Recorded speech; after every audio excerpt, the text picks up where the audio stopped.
សួរពុកម៉ែបងប្អូនទាំងអស់គ្នាថ្ងៃនេះខ្ញុំមានមេរៀនមួយទាក់ទងជាមួយនឹងកម្មវិធី Microsoft Access ហើយដែលយើងអាចនិយាយថាជាការគ្រប់គ្រងនៅទិន្នន័យហើយខ្ញុំបានរៀបចំជាមេរៀនទាក់ទងជាមួយនឹងមេរៀនទី2និយាយអំពី table តារាង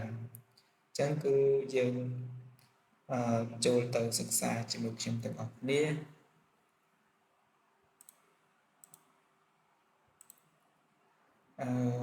មុនដំបូងយើងត្រូវយល់ដឹងអំពី table ជាទូទៅយើងដឹងថា table គឺជាអ្វី table នោះគឺជាតារាង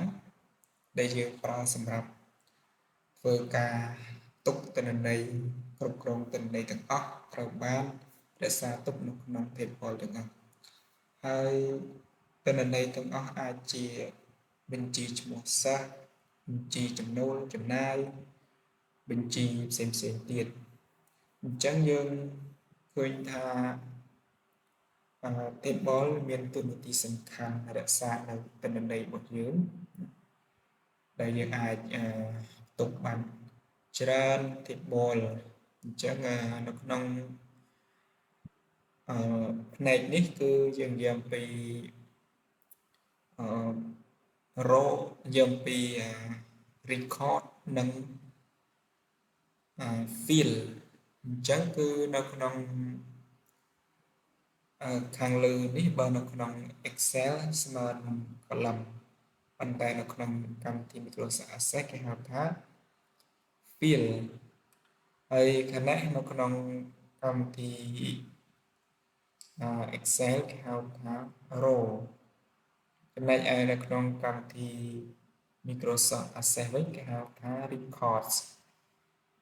អញ្ចឹងគឺវាមានលក្ខណៈដូចគ្នាទៅនឹង Excel ដែរព្រោះថានេះវាមានភាពងាយស្រួលជាងក្នុងការរក្សាទុកទិន្នន័យអញ្ចឹងការយល់ដឹងពី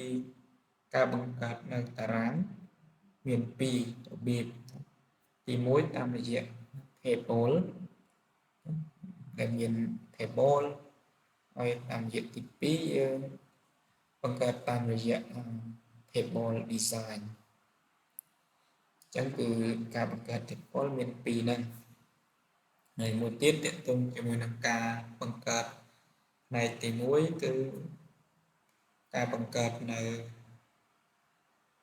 table ដែលងាយស្រួលយើងគ្រាន់តែចុចលើ icon table អញ្ចឹងទៅគឺយើងបានទៅជាតារាងមួយអញ្ចឹងគឺការបង្កើត table វាមាន2ដំណាក់កាលតែខ្ញុំលើកពីមុខទី1សិនហើយមេរៀនបន្ទាប់យើងនឹងចូលដល់ការអនុវត្តខ្ញុំនឹងពន្យល់លម្អិតទៅនឹង table ហ្នឹងសូមអរគុណច្រើន